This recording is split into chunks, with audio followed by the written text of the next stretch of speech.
നമസ്കാരം. 9 മണി വാർത്തയിലേക്ക് സ്വാഗതം. ആദ്യം പ്രധാന വാർത്തകൾ നോക്കാം.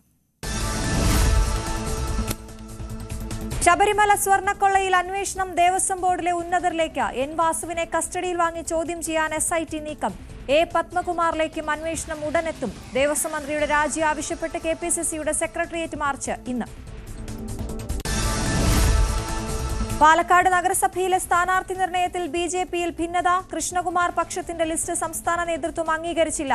തർക്കം തുടരുന്ന സാഹചര്യത്തിൽ കോൺഗ്രസ് സ്ഥാനാർത്ഥി പ്രഖ്യാപനം നീളും. LDF സ്ഥാനാർത്ഥികളെ ഇന്നോ നാളെയോ പ്രഖ്യാപിക്കും. കൊച്ചി കോർപ്പറേഷനിലെ LDF സ്ഥാനാർത്ഥികളെ ഇന്നറിയാം. BJPയുടെ സ്ഥാനാർത്ഥി പട്ടിക ഉടൻ. കോഴിക്കോട് ചാലപ്പുറം ഡിവിഷനിലെ CMP സ്ഥാനാർത്ഥിയെ ചൊല്ലി തർക്കം തുടരുന്നു. സ്ഥാനാർത്ഥിയെ പിൻവലിക്കില്ലെന്ന് DCC പ്രസിഡന്റ്.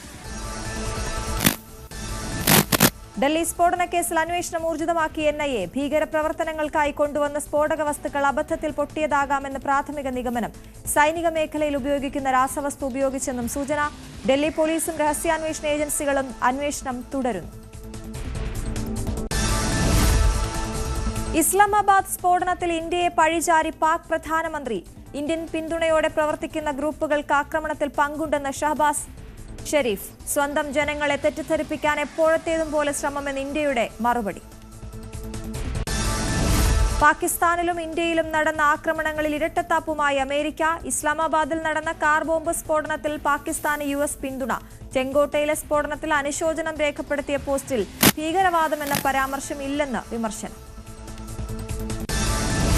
US ഷട്ട്ഡൌൺ അവസാനിക്കാനുള്ള വഴി തെളിയുന്നു. ധനാനുമതി ബില്ല് ഇന്ന് ജനപ്രതിനിധി സഭയിൽ. ജനുവരി 31 വരെയുള്ള ധനവിനിയോഗത്തിന് സെനറ്റിന്റെ അനുമതി. അന്ത്യമാകുന്നത് ചരിത്രത്തിലെ ഏറ്റവും ദൈർഘ്യമേറിയ അടച്ചുപൂട്ടൽ.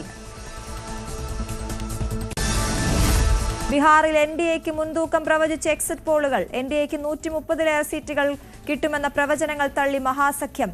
തെരഞ്ഞെടുപ്പ് ഫലം മറ്റന്നാൾ. ബീഹാറിൽ ഇത്തവണത്തേത് റെക്കോർഡ് പോളിംഗ്. അറ്റകുറ്റപ്പണികൾക്കായി ഇടുക്കി മൂലമറ്റം വൈദ്യുതി നിലയം അടച്ചു. അറ്റകുറ്റപ്പണി ഇന്നു മുതൽ 1 മാസത്തേക്ക്. ലോഡ് ഷെഡിംഗ് ഉണ്ടാകില്ലെന്ന് വൈദ്യുതി വകുപ്പ്.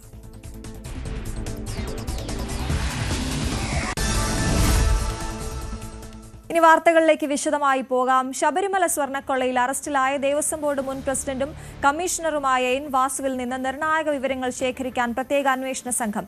വാസുവിനെ കസ്റ്റഡിയിൽ വാങ്ങി വിശദമായി ചോദ്യം ചെയ്യാനാണ് SITയുടെ നീക്കം. കേസിൽ ദേവസ്വം ബോർഡ് മുൻ പ്രസിഡന്റ് A പത്മകുമാറിനെ വൈകാതെ ചോദ്യം ചെയ്യും.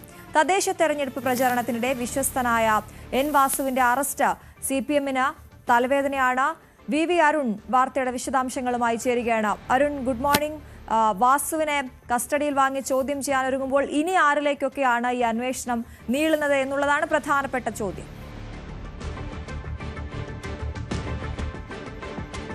അശ്വതി, ഇത്രയും നാൾ CPM നേതൃത്വത്തിന്റെ പ്രതിരോധം ഈ അറസ്റ്റിലായ ഉദ്യോഗസ്ഥരുടെ രാഷ്ട്രീയ പശ്ചാത്തലം ചൂണ്ടിക്കാട്ടിയായിരുന്നു. ആര് തെറ്റിയതാലും ശിക്ഷിക്കപ്പെടും, ആരെയും രക്ഷപ്പെടാൻ അനുവദിക്കില്ല എന്ന് പറയുമ്പോഴും ഈ ഉദ്യോഗസ്ഥരുടെ കോൺഗ്രസ് പശ്ചാത്തലം CPMന് ഒരു ആശ്വാസമായിരുന്നു. പക്ഷേ ഇപ്പോൾ കാര്യങ്ങൾ കൈവിട്ടു പോകുന്ന അവസ്ഥയിലേക്ക് എത്തുകയാണ് CPMനും. N വാസു CPMന്റെ ഏറ്റവും വിശ്വസ്തനായ ഉദ്യോഗസ്ഥനാണ്. അദ്ദേഹം ഉദ്യോഗസ്ഥനൊന്നിനപ്പുറത്തേക്ക് പാർട്ടി അംഗം കൂടിയാണ്. 70കൾ മുതൽ CPMുമായി ചേർന്ന് പോകുന്ന നേതാവ്. 2 തവണ പഞ്ചായത്ത് പ്രസിഡന്റ്, പിന്നീട് വിജിലൻസ് ട്രിബ്യൂണലിന്റെ ജഡ്ജായി, അഴിമതി തടയാനുള്ള വിജിലൻസ് ട്രിബ്യൂണലിന്റെ ജഡ്ജായി CPM കൊണ്ടുവന്ന നേതാവ്. VS സർക്കാരിന്റെ കാലത്ത് PK ഗുരുദാസന്റെ അഡീഷണൽ പ്രൈവറ്റ് സെക്രട്ടറി. അതിനുശേഷമാണ് 2 തവണ ദേവസ്വം കമ്മീഷണറായി വാസുവിനെ കൊണ്ടുവരുന്നത്. 2ാം ടൈമിലാണ് ഇപ്പോൾ ആരോപണം ഉയർന്നിരിക്കുന്ന സ്വർണ്ണക്കൊള്ളയുടെ കാലഘട്ടം. അതിൽ വാസുവിന് നിർണായക പങ്കെന്ന് SIT കണ്ടെത്തുകയും ശബരിമല ശ്രീകോവിലെ കട്ടിള പാളി കൊണ്ടുപോയ വിഷയത്തിൽ വാസുവിനെ 3ാം പ്രതിയായി ഉൾപ്പെടുത്തുകയും ചെയ്തു. അപ്പോഴും വാസുവിന്റെ അറസ്റ്റ് വൈകിയതിൽ വലിയ വിമർശനങ്ങളാണ് ഉയർന്നു വന്നത്. ഏതായാലും ഇന്നലെ വാസുവിനെ അറസ്റ്റ് ചെയ്തിരിക്കുന്നു. CPMന്റെ വിശ്വസ്തനായ ഉദ്യോഗസ്ഥൻ, CPMന്റെ വിശ്വസ്തനായ സഹയാത്രികൻ ഇപ്പോൾ ജയിലിലാണ്. ഇനി എങ്ങനെ CPM ഇത് പ്രതിരോധിക്കും? ആ സമയത്ത് ഒരു പ്രതിരോധ വിശദീകരണം ഇന്നലെ CPMന്റെ സംസ്ഥാന സെക്രട്ടറി നൽകിയിരുന്നു. ആര് അറസ്റ്റിലായാലും ആര് ജയിലിലേക്ക് പോയാലും CPMനെ ബാധിക്കുന്ന ഒന്നല്ല ഇത്. കാരണം CPM തന്നെയാണ് ഈ അന്വേഷണത്തിന് ആവശ്യപ്പെട്ടത്. കോടതി നിരീക്ഷണത്തിലുള്ള അന്വേഷണം CPM പൂർണ്ണമായും വിശ്വസിക്കുന്നു. അയ്യപ്പന്റെ ഒരു തരി പൊന്നു കൊണ്ടുപോയ ആരെയും വെറുതെ വിടില്ല എന്ന കടുത്ത നിലപാട് ഇന്നലെയും CPM സംസ്ഥാന സെക്രട്ടറി പറയുന്നുണ്ട്. പക്ഷെ അങ്ങനെ പറയുമ്പോഴും വാസുവിന്റെ അറസ്റ്റിൽ CPMനും ഉത്തരവാദിത്തമുണ്ട്. അതിന് കാരണം CPM ആണ് വാസുവിനെ ദേവസ്വം കമ്മീഷണറാക്കിയത്. CPM ആണ് വാസുവിനെ ദേവസ്വം ബോർഡിന്റെ പ്രസിഡന്റാക്കിയത്. ചരിത്രത്തിലില്ലാത്ത തരത്തിലൊരു ദേവസ്വം കമ്മീഷണറെ കാലാവധി അവസാനിക്കുന്നതിന് മുമ്പ് തന്നെ ദേവസ്വം ബോർഡ് പ്രസിഡന്റ് സ്ഥാനത്തേക്ക് ആദ്യ പിണറായി സർക്കാർ കൊണ്ടുവരികയായിരുന്നു. ഏതായാലും വാസുവിന്റെ അറസ്റ്റിൽ മാത്രം കാര്യങ്ങൾ ഒതുങ്ങില്ല എന്ന സൂചനയാണ് ഇപ്പോൾ പുറത്തുവരുന്നത്. സിപിഎമ്മിന്റെ മുൻ പത്തനംതിട്ട ജില്ലാ സെക്രട്ടേറിയറ്റ് അംഗം, ഇപ്പോൾ ജില്ലാ കമ്മിറ്റി അംഗം, മുൻ ദേവസ്വം ബോർഡ് പ്രസിഡന്റ്, സംസ്ഥാനത്തിന്റെ സിപിഎമ്മിന്റെ പ്രധാന മുഖങ്ങളിലൊന്നായ എ പത്മകുമാറും ക്യൂവിലാണ്. ജയിലിലേക്കുള്ള ക്യൂവിലെന്ന് വേണമെങ്കിൽ പറയാം. പത്മകുമാറിനെ അധികം വൈകാതെ അന്വേഷണ സംഘം ചോദ്യം ചെയ്യും. സ്വാഭാവികമായി ഇനി ചില ഉദ്യോഗസ്ഥരെ കൂടി, ജയശ്രീ അടക്കമുള്ള ഉദ്യോഗസ്ഥരെ കൂടി വീണ്ടും ചോദ്യം ചെയ്യാനുണ്ട്. അതിനുശേഷമാകാം ഒരുപക്ഷെ പത്മകുമാറിലേക്ക് അന്വേഷണ സംഘം എത്തുക. അത് സിപിഎമ്മിനെ കുറച്ചുകൂടി പ്രതിരോധത്തിലാക്കും. ഈ ഒരു സമയമാണ് ഏറ്റവും പ്രധാനപ്പെട്ടത്. തദ്ദേശ തെരഞ്ഞെടുപ്പിൽ വലിയ മുൻകൈ പ്രതീക്ഷിച്ച്, വലിയ വിജയം പ്രതീക്ഷിച്ച് ഇടതുമുന്നണി പ്രചരണ രംഗത്ത് സജീവമാകുന്ന സാഹചര്യത്തിൽ കൂടിയാണ് സിപിഎമ്മിന്റെ വിശ്വസ്തനായ ഉദ്യോഗസ്ഥൻ, സഹയാത്രികൻ അറസ്റ്റിലാകുന്നത്. ഊഴംകാത്ത് സിപിഎമ്മിന്റെ നേതാവ് കൂടിയായ പത്മകുമാർ അന്വേഷണ സംഘത്തിന്റെ ഏത് നിമിഷവും അറസ്റ്റ് എന്നൊരു അന്വേഷണ ഭീതിയിലുള്ളത്. സിപിഎമ്മിന് അങ്ങനെയൊന്നും ഒഴിഞ്ഞുമാറാൻ കഴിയാത്ത ഒരു രാഷ്ട്രീയ പ്രതിസന്ധിയായി ഇത് മാറുകയാണ്. സിപിഎം നേതാക്കൾ ഇപ്പോഴും പറയുന്നുണ്ട്, ആരാണ്, എത്ര ഉന്നതനാണ് ഈ തട്ടിപ്പിന് പിന്നിലെങ്കിലും അവരെയെല്ലാം നിയമത്തിന് മുന്നിൽ കൊണ്ടുവരും, ആരെയും സിപിഎം സംരക്ഷിക്കില്ല. ഇന്നലെ സിപിഎം സംസ്ഥാന സെക്രട്ടറി പറഞ്ഞത് അവർക്ക് വേണ്ടി ഒരു അരശബ്ദം പോലും സിപിഎമ്മിന്റെ ഭാഗത്തുനിന്ന് ഉയരില്ല എന്ന ഉറപ്പാണ് സിപിഎം സംസ്ഥാന സെക്രട്ടറി നൽകുന്നത്. എങ്കിലും സിപിഎമ്മിനെ പ്രതിരോധത്തിലാക്കാൻ പ്രതിപക്ഷവും കോൺഗ്രസും, ബിജെപി ഇതിനകം തയ്യാറെടുത്ത് കഴിഞ്ഞു. ഇന്ന് കോൺഗ്രസിന്റെ സെക്രട്ടേറിയറ്റ് മാർച്ചുണ്ട്. മന്ത്രി വി എൻ വാസവന്റെ രാജി ആവശ്യപ്പെട്ടാണ് മാർച്ച്. ബിജെപിയുടെ സംസ്ഥാന അധ്യക്ഷൻ രാജീവ് ചന്ദ്രശേഖരൻ ഇന്നലെ ആവശ്യപ്പെട്ടതും മന്ത്രി രാജിവെക്കണം, ദേവസ്വം മന്ത്രി രാജിവെക്കണം. ഉദ്യോഗസ്ഥരുടെ മാത്രം ഒതുങ്ങുന്ന ഒന്നല്ല, ഉദ്യോഗസ്ഥരെ മാത്രം പ്രതി ചേർത്ത് രക്ഷപ്പെടാൻ കഴിയുന്ന ഒരു വിഷയമല്ല. ഭരണ നേതൃത്വമാണ് ഇതിനൊക്കെ ധൈര്യം ഈ ഉദ്യോഗസ്ഥർക്ക് കൊള്ളയ്ക്ക് നൽകിയത്. ആ ഭരണ നേതൃത്വത്തിലേക്ക് കൂടി അന്വേഷണം പോകണമെന്ന ആവശ്യമാണ് സിപിഎം ഒഴികെയുള്ള പ്രതിപക്ഷത്തെ കോൺഗ്രസും അതുപോലെ ബിജെപി ഉൾപ്പെടെയുള്ള പാർട്ടികൾ ആവശ്യപ്പെടുന്നത്. അരുൺ, ഈ തട്ടിപ്പിൽ വാസുവിന്റെ പങ്കിലേക്ക് നമ്മൾ വിശദമായി എത്തുമ്പോൾ നമ്മൾ ഈ ശബരിമല സ്വർണ്ണക്കൊള്ളയുമായി ബന്ധപ്പെട്ട് ആദ്യം കേട്ട പേര് ഉണ്ണികൃഷ്ണൻ പോറ്റി എന്നുള്ളതായിരുന്നു. ഉണ്ണികൃഷ്ണൻ പോറ്റിയുമായി നേരിട്ടുള്ള ബന്ധം വാസുവിനുണ്ടായിരുന്നു, വാസു അറിഞ്ഞുകൊണ്ടാണ് ആദ്യം മുതലേ കാര്യങ്ങൾ നടന്നത് എന്നാണോ അന്വേഷണ സംഘം പറയുന്നത്?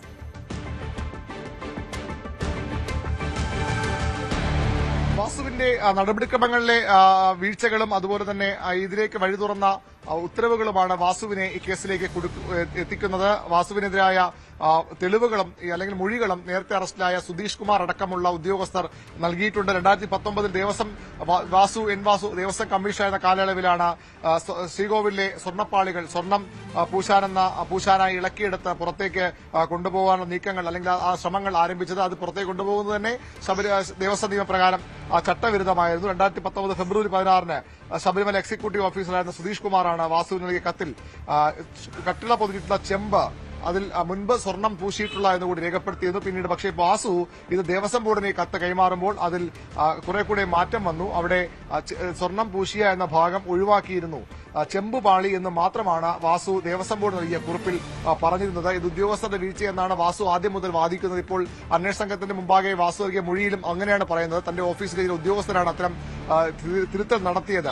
അവിടെ കൊണ്ടും വാസുവിന്റെ ഉത്തരവാദിത്തം അവസാനിക്കുന്നില്ല. അതിനുശേഷം ഈ സ്വർണ്ണ പൂശിയ ശേഷം ഒരു കത്ത് ദേവസ്വം ബോർഡിന് ഉണ്ണികൃഷ്ണൻ ബോർഡ് നൽകിയിരുന്നു. മാറ്റിയ സ്വർണത്തിൽ ബാക്കി വന്ന ഒരു പെൺകുട്ടിയുടെ വിവാഹത്തിന് ഉപയോഗിച്ചോട്ടെ, നിർധന യുവതികളുടെ വിവാഹത്തിന് ഈ സ്വർണം ഉപയോഗിച്ചോട്ടെ എന്നൊരു ചോദ്യവുമായി ഉണ്ണികൃഷ്ണൻ പോറ്റി ദേവസ്വം ബോർഡിന് കത്ത് നൽകിയിരുന്നു. ആ കത്തിലെങ്കിലും സംശയം തോന്നേണ്ടതായിരുന്നു വാസുവിന്. കത്തിലെങ്കിലും സംശയം തോന്നേണ്ടതായിരുന്നു, എന്തോ അരുതാത്തത് നടന്നിട്ടുണ്ട്. അവിടെ ആ സംശയം എന്തുകൊണ്ട് വാസുവിന് തോന്നിയില്ല എന്ന ചോദ്യമാണ് ഇപ്പോൾ പോലീസിന് SITക്ക് വാസുവിനെ പ്രതിയാക്കാനും വാസുവിലേക്ക് അറസ്റ്റിലേക്ക് അടക്കം പോകാനും കാരണമായത്. അവിടെ വാസുവിന്റെ കൂടി അറിവോടുകൂടിയാണ് ഇത്തരം തട്ടിപ്പ് നടന്നുവെന്ന സൂചന സ്വാഭാവികമായും അന്വേഷണ സംഘത്തിന് ലഭിക്കുന്നത്. അതുകൊണ്ട് വാസുവിനെ ഇതിൽ നിന്ന് ഒഴിഞ്ഞുമാറാൻ കഴിയാത്തൊരു സാഹചര്യം ഉണ്ടാവുകയായിരുന്നു. മുൻകൂർ ജാമ്യാപേക്ഷ നൽകിയെങ്കിലും അതിനു മുമ്പ് തന്നെ വാസുവിന്റെ അറസ്റ്റിലേക്ക് അന്വേഷണ സംഘം കടക്കുകയായിരുന്നു. അത് അക്ഷരാർത്ഥത്തിൽ സർക്കാരിനെ CPMനെ പ്രതിരോധത്തിലാക്കുന്ന നടപടിയാണ്. അതിന്റെ തുടർചലനങ്ങൾ ഈ വരും ദിവസങ്ങളിൽ ഉണ്ടാകും. ഒരുപക്ഷെ തദ്ദേശ തെരഞ്ഞെടുപ്പിൽ വലിയൊരു ചർച്ചാ വിഷയമാക്കി, പ്രചരണ വിഷയമാക്കി പ്രതിപക്ഷവും BJPയും മാറ്റുമെന്നും ഉറപ്പാണ്. ശരി, VV അരുണാണ് വിശദവിവരങ്ങൾ നൽകി. എന്തായാലും വാസുവിൽ നിന്ന് ശേഖരിക്കുന്ന നിർണായക വിവരങ്ങൾ അത് അടുത്ത ആരിലേക്കാണ് അന്വേഷണ സംഘത്തെ കൊണ്ടെത്തിക്കുക എന്ന കാര്യം ഉറ്റുനോക്കുകയാണ് ശബരിമല സ്വർണ്ണക്കൊള്ളയുമായി ബന്ധപ്പെട്ട കേസിന്റെ കാര്യത്തിൽ. ഈ ദേവസ്വം മന്ത്രിയുടെ രാജി ആവശ്യപ്പെട്ട് KPCC ആഹ്വാനം ചെയ്ത സെക്രട്ടേറിയറ്റ് മാർച്ചും ധർണയും ഇന്ന് നടക്കും. രാവിലെ 11 മണിക്ക് ആശാൻ സ്ക്വയറിൽ നിന്ന് ആരംഭിക്കുന്ന മാർച്ച് സെക്രട്ടേറിയറ്റ് നടയിൽ AICC സംഘടനാകാര്യ ജനറൽ സെക്രട്ടറി KC വേണുഗോപാലാണ് ഉദ്ഘാടനം ചെയ്യുന്നത്. കേരളത്തിന്റെ ചുമതലയുള്ള AICC general secretary Deepa Das Munshi, KPCC അധ്യക്ഷൻ സണ്ണി ജോസഫ്, പ്രതിപക്ഷ നേതാവ് VD സതീശൻ തുടങ്ങി KPCCയുടെ ഭാരവാഹികളും പ്രവർത്തക സമിതി അംഗങ്ങളും ഉൾപ്പെടെയുള്ളവർ ഈ പ്രതിഷേധത്തിന്റെ ഭാഗമാകും.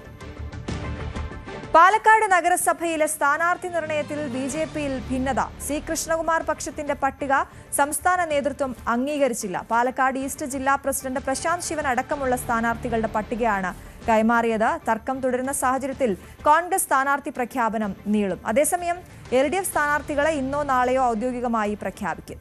CV അനുമോദാണ് വാർത്തയുടെ വിശദാംശങ്ങളുമായി ചേരുന്നത്. Anumod, good morning. പാലക്കാട് വലിയ പ്രതിസന്ധിയിലേക്കാണ് UDFന്റെ കാര്യങ്ങൾ നീങ്ങുന്നത് എന്നാണല്ലേ?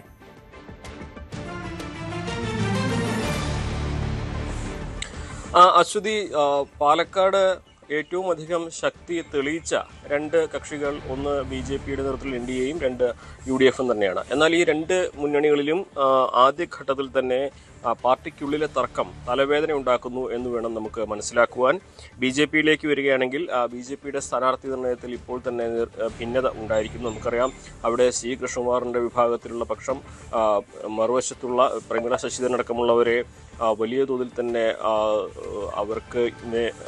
അവർക്കെതിരെ സംസ്ഥാന നേതൃത്വത്തിന് സമീപിച്ച കാര്യം നമുക്കറിയുന്നതാണ്. ഇപ്പോൾ അവരുടെ സ്ഥാനാർത്ഥി പട്ടികയിലെ ആദ്യ ലിസ്റ്റ് തന്നെ ഇപ്പോൾ നേതൃത്വം അംഗീകരിച്ചിട്ടില്ല എന്നാണ് പുറത്തുവരുന്ന വിവരം. ഇതിൽ ഈസ്റ്റ് ജില്ലാ പ്രസിഡന്റ് പ്രശാന്ത് ശിവൻ അടക്കമുള്ളവരുടെ പേര്, അതേപോലെ കൃഷ്ണകുമാറിൻ്റെ ഭാര്യ മിനി കൃഷ്ണകുമാറിൻ്റെ പേര് ഒക്കെ ഉള്ള ലിസ്റ്റാണ് ഇപ്പോൾ നേതൃത്വം അംഗീകരിക്കാതിരിക്കുന്നത്. മാത്രമല്ല, അതിൽ ഇപ്പോഴത്തെ ചെയർപേഴ്സണായ പ്രമീള ശശിധരനും അതുപോലെ തന്നെ വൈസ് ചെയർമാനായ E. കൃഷ്ണദാസും ആ പട്ടികയിലില്ല എന്നതുകൂടി പറയുമ്പോഴാണ് അവിടെ വിഭാഗീയത എത്രമാത്രം രൂക്ഷമായിട്ടുണ്ട്. അതുകൊണ്ട് തന്നെ സംസ്ഥാന നേതൃത്വം ഒരു സമവായത്തിൻ്റെ പാതയിലേക്ക് കൊണ്ടുവരാൻ വേണ്ടിയാണ് ഈ ഇത്തരത്തിലൊരു നീക്കത്തിലേക്ക് തയ്യാറെടുക്കുന്നത് എന്നാണ് മനസ്സിലാക്കാനാവുന്നത്. ഒരുപക്ഷെ സമവായത്തിൻ്റെ ശ്രമങ്ങളുടെ ഭാഗമായി മറുവശത്തെ, അതായത് പ്രമീള ശശിധരൻ അടക്കമുള്ളവരുടെ പേരുകളോട് ഉൾപ്പെടുത്തിയ ഒരു പട്ടികയ്ക്കായിരിക്കും സംസ്ഥാന നേതൃത്വം അംഗീകാരം നൽകുക. എന്താണെങ്കിൽ ഇതിനെ സംബന്ധിച്ച ചർച്ചകൾ പുരോഗമിക്കുകയാണ്. അതോടൊപ്പം തന്നെ കോൺഗ്രസിൻ്റെ ഭാഗത്തും കോൺഗ്രസിൻ്റെ ഉള്ളിലും തർക്കങ്ങൾ നടക്കുന്നു എന്നുള്ളതാണ് പ്രധാനപ്പെട്ട ഒരു കാര്യം. അതിവിടെ ഈ ഗ്രൂപ്പ് തർക്കവും അതേപോലെ തന്നെ ഈ തെരഞ്ഞെടുപ്പിനോടനുബന്ധിച്ച് മാത്രം പാർട്ടിയിൽ സജീവമാകുന്നവരെ പരിഗണിക്കേണ്ട എന്നൊരു ആവശ്യവും സജീവമായിട്ട് തന്നെ ഉയരുന്നുണ്ട്. സജീവ പാർട്ടി പ്രവർത്തകരെ മാത്രം സ്ഥാനാർത്ഥികളാക്കിയാൽ മതി എന്നൊരു ആവശ്യമാണ്, ഒരു കാര്യമാണ് കോർ കമ്മിറ്റിയിൽ ഉയർന്നിരിക്കുന്നത്. അതുപോലെ തന്നെ രണ്ട് മണ്ഡലം പ്രസിഡന്റുമാരും ജില്ലാ കമ്മിറ്റിയിൽ സീറ്റ് ആവശ്യപ്പെട്ട് വന്നിട്ടുണ്ട്. നോർത്ത് മണ്ഡലം പ്രസിഡന്റ് രമേഷ് പുത്തൂർ മാട്ടുമന്തയിലും അതുപോലെ തന്നെ ഈസ്റ്റ് മണ്ഡലം പ്രസിഡന്റ് സേവ്യർ സെബാസ്റ്റ്യൻ സെൽവപാളയത്തും സീറ്റ് ആവശ്യപ്പെട്ട് ജില്ലാ കമ്മിറ്റിയെ സമീപിച്ചിരിക്കുന്നു എന്നാണ് ഏറ്റവും പ്രധാനപ്പെട്ട മറ്റൊരു വിവരം. അതായത് ഗ്രൂപ്പ് പോരും പ്രാദേശിക തർക്കവും കോൺഗ്രസിന് തലവേദനയാകുമ്പോൾ BJPക്ക് ആഭ്യന്തരമായിട്ടുള്ള തർക്കം മുൻപേ അവിടെ ഉള്ളതാണ്. അത് ഈ ഒരു ഘട്ടത്തിൽ വെല്ലുവിളി തീർക്കുന്നു. എന്നാൽ ഈ മറുവശത്ത് ഇടതുപക്ഷമാകട്ടെ അവരുടെ ആദ്യഘട്ട പ്രവർത്തനങ്ങളുമായി മുന്നോട്ട് പോവുകയാണ്. ഔദ്യോഗികമായിട്ടുള്ള സ്ഥാനാർത്ഥി പ്രഖ്യാപനം ഇന്നോ നാളെയോ ഉണ്ടാകുമെന്നാണ് അറിയാനാകുന്നത്. അതാണ് അനുമോദ്, രണ്ട് ഘട്ടങ്ങളിലാണ്. രണ്ടാം ഘട്ടത്തിലാണ് പാലക്കാട് വരുന്നത് എങ്കിൽ പോലും സമയം വളരെ കുറവാണ്. സ്ഥാനാർത്ഥി പ്രഖ്യാപനത്തിനുള്ള തർക്കങ്ങളും ചർച്ചകളും ഒക്കെ നടക്കുന്നതിനിടയിലും ഏത് രീതിയിലാണ് അവിടെ ഈ തെരഞ്ഞെടുപ്പിനുള്ള ഒരുക്കങ്ങൾ, അല്ലെങ്കിൽ ഏതൊക്കെ വിഷയങ്ങളാണ് അവിടെ ചർച്ചയാകുന്നത്? തീർച്ചയായും BJPയെ സംബന്ധിച്ച് അവർ തുടർച്ചയായി 2 തവണ ഭരിച്ച ഒരു നഗരസഭ എന്ന നിലയിൽ വികസന പ്രവർത്തനങ്ങൾ ഒട്ടേറെ കേന്ദ്ര സഹായത്താൽ നടന്നു എന്നൊരു അവകാശവാദമാണ് BJP മുന്നോട്ട് വയ്ക്കുന്നത്. എന്നാൽ കോൺഗ്രസും ഇടതുപക്ഷവും അത്തരത്തിൽ ഒരു വികസനവും നടക്കാത്ത ഒരു നഗരസഭ എന്ന തരത്തിൽ വികസനത്തെ അവർ വിമർശിക്കുന്നു. പക്ഷേ ഇവിടെ ചർച്ചയാവുക രാഷ്ട്രീയം തന്നെയാണ്. നമുക്ക് എടുത്തു പറയുകയാണെങ്കിൽ BJPയിലെ ആഭ്യന്തര തർക്കവും അതുപോലെ രാഹുൽ മാങ്കൂട്ടത്തിലടക്കമുള്ള വിഷയങ്ങളും ഇവിടെ BJPക്കും കോൺഗ്രസിനും ഒരുപോലെ തലവേദന സൃഷ്ടിക്കുന്ന ഒരു സാഹചര്യമുണ്ട്. BJPയിലെ ഭിന്നത, നേരത്തെ രാഹുൽ മാങ്കൂട്ടത്തിനെ ബഹിഷ്കരിക്കാനുള്ള തീരുമാനം ലംഘിച്ചുകൊണ്ട് പ്രമീള ശശിധരൻ അദ്ദേഹത്തിനൊപ്പം ഒരു ഉദ്ഘാടന പരിപാടിയിൽ പങ്കെടുത്തതോടെ തന്നെ വെളിവാക്കപ്പെട്ടിരുന്നു. തുടർന്ന് അവർക്കെതിരെ സംസ്ഥാന നേതൃത്വത്തിന് കൃഷ്ണകുമാർ വിഭാഗം പരാതി കൊടുത്തെങ്കിലും ഈ തെരഞ്ഞെടുപ്പിൻ്റെ സാഹചര്യമായതുകൊണ്ട് കടുത്ത നടപടിയിലേക്ക് പോകാതെ ഇരിക്കുകയാണ്. അപ്പോഴും രണ്ട് വിഭാഗങ്ങൾ, കൃഷ്ണകുമാർ വിഭാഗവും അതുപോലെ തന്നെ മുതിർന്ന നേതാവ് N. ശിവരാജൻ അടക്കമുള്ള മറുവിഭാഗവും പാർട്ടിയിലെ ആധിപത്യത്തിനായിട്ടുള്ള പോരാട്ടം സജീവമാക്കിയിട്ടുണ്ട്. അത് നിലവിലെ ഭരണം നിലനിർത്തുവാൻ BJPക്ക് തടസ്സമാകുമോ എന്നുള്ള ആലോചനകളും അല്ലെങ്കിൽ അത്തരത്തിലുള്ള ചർച്ചകളും സജീവമാക്കിയിട്ടുണ്ട്. മറുവശത്താകട്ടെ കോൺഗ്രസിന് രാഹുൽ മാങ്കൂട്ടത്തിൽ ഉണ്ടാക്കിയ തലവേദന, അത് ചില്ലറയില്ല. രാഹുൽ ഇപ്പോൾ എല്ലാ പരിപാടികളും പങ്കെടുത്ത് സാധാരണ ഒരു MLA എന്ന നിലയിലേക്കാണ് താൻ എന്ന് പ്രവർത്തിക്കുന്നതെന്ന് കാണിക്കുന്നതിന് വലിയ പ്രതിഷേധങ്ങളൊന്നും ഉയരുന്നില്ല എന്നുള്ളതൊക്കെ ശരി തന്നെയാണ്. പക്ഷേ ഒരു തെരഞ്ഞെടുപ്പിൻ്റെ സമയത്ത് അദ്ദേഹത്തിനെതിരെ ഉയർന്ന ആരോപണങ്ങൾ ഏത് തരത്തിൽ തിരിച്ചടി ഉണ്ടാക്കും, ഏതെല്ലാം തലങ്ങളിൽ ചർച്ചയാകുമെന്ന കാര്യത്തിലൊക്കെ കോൺഗ്രസിനുള്ളിൽ തന്നെ ഒരു ആശയക്കുഴപ്പമുണ്ട്. പലരും അത്തരത്തിലുള്ള പരസ്യമായി പ്രകടിപ്പിക്കുന്നില്ലെങ്കിൽ പോലും രാഹുൽ മാങ്കൂട്ടത്തിൻ്റെ വിഷയം ഏതെങ്കിലും തരത്തിൽ തലവേദനയാകുമോ എന്നൊരു ആശങ്ക അവരും പങ്കുവയ്ക്കുന്നുണ്ട്. അതോടൊപ്പം തന്നെയാണ് ഇപ്പോൾ കോൺഗ്രസിനുള്ളിലെ ഈ സീറ്റിന് വേണ്ടിയുള്ള തർക്കവും അതേപോലെ ചരടുവലികളുമൊക്കെ സജീവമായിട്ട് ഇപ്പോൾ രംഗത്ത് വന്നിരിക്കുന്നത്. ഇവിടെ ഇടതുപക്ഷത്തെ സംബന്ധിച്ച് ഇവിടെ ആശങ്കകൾ അധികമൊന്നുമില്ല. കാരണം നഗരസഭയിൽ അവർക്ക് NDAയുടെയോ UDFൻ്റെയോ അത്ര ശക്തിയില്ല എന്നുള്ളൊരു വസ്തുതയാണ്. പക്ഷേ ഈ സാഹചര്യത്തിൽ കോൺഗ്രസിലെയും BJPയിലെയും തർക്കങ്ങൾ മുതലെടുത്ത് സംസ്ഥാന സർക്കാരിൻ്റെ വികസന നേട്ടങ്ങൾ എങ്ങനെ പ്രചരിപ്പിക്കാം, അത് എങ്ങനെ ഇവിടെ ഗുണം ചെയ്യും എന്ന തരത്തിലുള്ള ഒരു പ്രചാരണത്തിനാണ് ഇടതുപക്ഷം ലക്ഷ്യമിടുന്നത്. ശരി, CV അനുമോദാണ് വിവരങ്ങൾ നൽകിയത്. പാലക്കാട് നിന്ന് നമുക്ക് എറണാകുളത്തേക്ക് പോകാം. കൊച്ചി കോർപ്പറേഷനിലെ LDFൻ്റെയും BJPയുടെയും സ്ഥാനാർത്ഥികളെ ഇന്നറിയാം. LDF 11 മണിക്കും BJP 3 മണിക്കുമാണ് സ്ഥാനാർത്ഥികളെ പ്രഖ്യാപിക്കുന്നത്. കോൺഗ്രസ് ഇന്നലെ 40 വാർഡുകളിൽ സ്ഥാനാർത്ഥികളെ പ്രഖ്യാപിച്ചിരുന്നു. നവമി ദിനേശ് വിവരങ്ങളുമായി ചേരും. Navami, good morning. കൊച്ചി കോർപ്പറേഷനെ സംബന്ധിച്ച് ഒരു ചിത്രം കൂടുതൽ വ്യക്തമാവുകയാണ്. ഏത് രീതിയിലാണ് അവിടെ തെരഞ്ഞെടുപ്പുമായി ബന്ധപ്പെട്ട ഒരുക്കങ്ങൾ മുന്നോട്ട് പോകുന്നത്?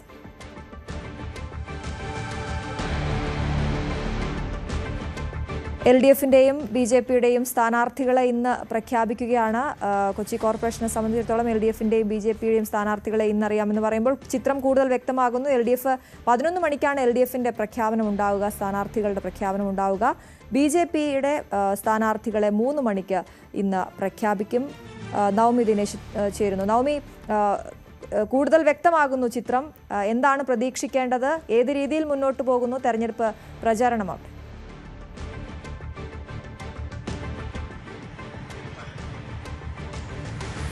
Aswathy, very good morning. എന്തായാലും കൊച്ചി കോർപ്പറേഷൻ പിടിക്കാൻ വേണ്ടി UDF പ്രചാരണം ആരംഭിച്ചു കഴിഞ്ഞു. ഇന്നലെ തന്നെയാണ് 40 സ്ഥാനാർത്ഥികളെ പ്രഖ്യാപിച്ചത്. അതിൽ വനിതാ സ്ഥാനാർത്ഥികളെ മുൻനിർത്തിക്കൊണ്ട് തന്നെയാണ് 3 സ്വതന്ത്രമായിട്ടുള്ള വനിതാ സ്ഥാനാർത്ഥികളുണ്ട്.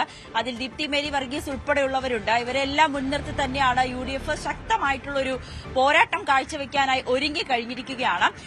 ഇത്തവണ നേരത്തെ തന്നെ UDF എല്ലാ ഒരുക്കങ്ങളും പൂർത്തിയാക്കുകയും ചെയ്തിരുന്നു.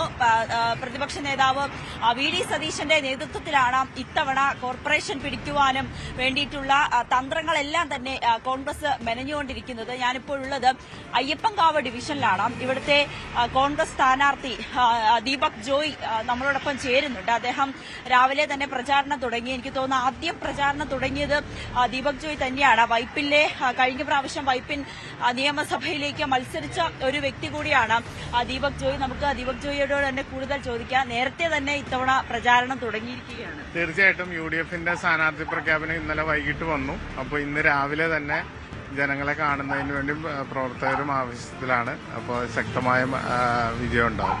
അയ്യപ്പൻകാവ് പരിചിതമായിട്ടുള്ള ഒരു ഡിവിഷൻ തന്നെയാണ്.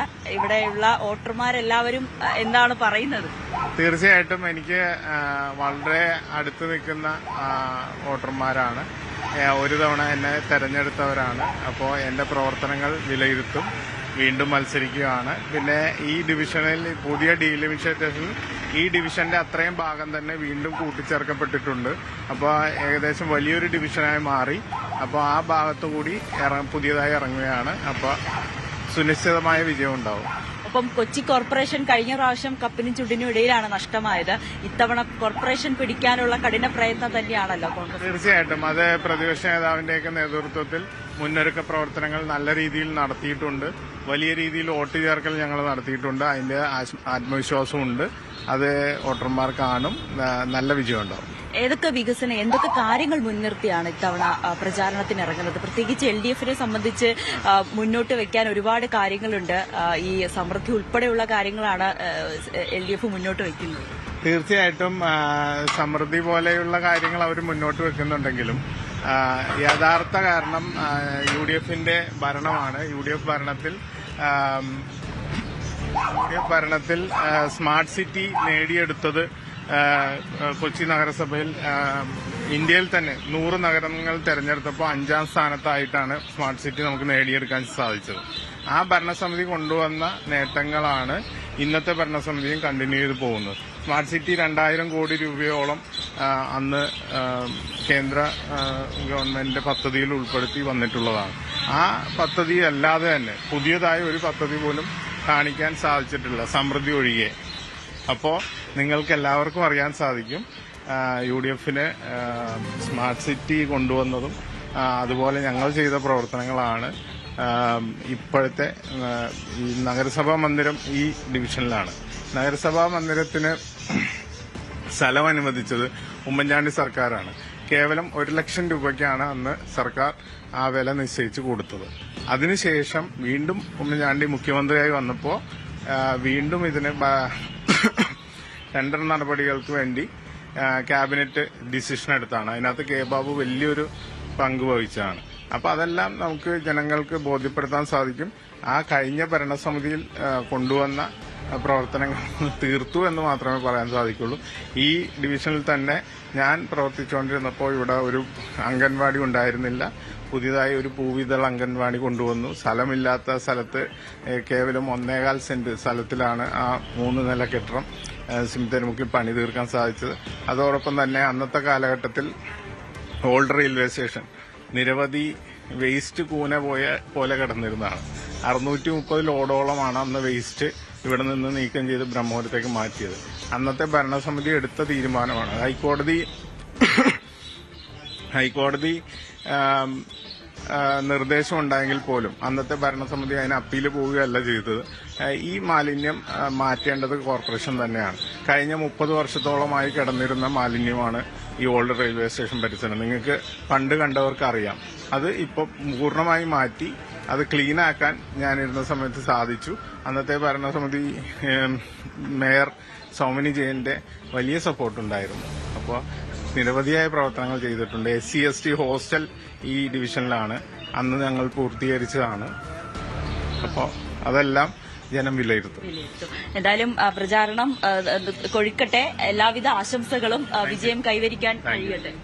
എന്തായാലും അയ്യപ്പൻകാവ് ഡിവിഷനിലെ കോൺഗ്രസ് സ്ഥാനാർത്ഥി ദീപക് ജോയിയാണ് ഇപ്പോൾ ന്യൂസ് 18നോട് പ്രതികരിച്ചത്. കൃത്യമായിട്ടുള്ള വികസന കാര്യങ്ങൾ മുൻനിർത്തിക്കൊണ്ട്, അല്ലെങ്കിൽ കൊച്ചിക്ക് ഇനി എന്തൊക്കെയാണ് ആവശ്യമുള്ളത്, ഇതിന് മുൻപ് തന്നെ ഈ ഡിവിഷനിലുണ്ടായിരുന്നപ്പോൾ എന്തൊക്കെ പ്രവർത്തികൾ ചെയ്തു, ഇതെല്ലാം മുൻനിർത്തിക്കൊണ്ടുള്ള ഈ കാര്യങ്ങൾ തന്നെയാണ് ഓരോ പ്രചാരണ വേളയിൽ ഓരോ വോട്ടർമാരെയും കണ്ട് ബോധ്യപ്പെടുത്താൻ തന്നെയാണ് കോൺഗ്രസിന്റെ തീരുമാനം. അങ്ങനെ കോൺഗ്രസ് കൊച്ചി കോർപ്പറേഷൻ പിടിക്കുക എന്നൊരു ലക്ഷ്യത്തോടു കൂടി തന്നെ പ്രചാരണമൊക്കെ ആരംഭിച്ചു കഴിഞ്ഞു.